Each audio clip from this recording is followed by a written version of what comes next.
মেয়েটা যে এত দারুণ আগে তেমন মনে হয়নি। পাড়ায় থাকে, মাঝে মধ্যে আসতে যেতে দেখা হতো, দুটো একটা টুকিটাকি কথাবার্তা। শ্যামলা রঙের, বলা চলে কালো কুৎসিত, দেখতে শুনতে এমন কিছু আহামরি না। কখনো সে সরাসরি দেখত চেয়ে, কিন্তু তখন চোখের মধ্যে আকাশ কিংবা হরিণ টরিণ খুঁজে পাইনি। সব মিলিয়ে একটু আধটু আলাপ টালাপ চলতে পারে, অন্য কিছু তার বেশি না। আমার দিন চলে যায় নানান কাজে।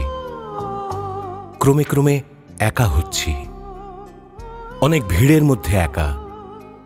বেশ কিছুদিন আসতে যেতে দেখা হয় না, ভুলেই গেছি একটা মেয়ে প্রতিবেশী, সেই মেয়েটা আছে কি নেই।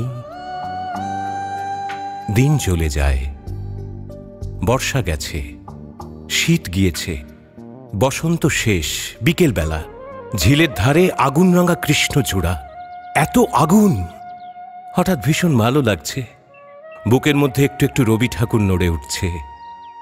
আমাদের এই গ্রামের নামটি খঞ্জনা, আমাদের এই নদীর নামটি অঞ্জনা, আমার নাম তো জানে গাঁয়ের 5 জনে। আমাদের সেই তাহার না। আচ্ছা, সেই মেয়েটার নাম যেন কি?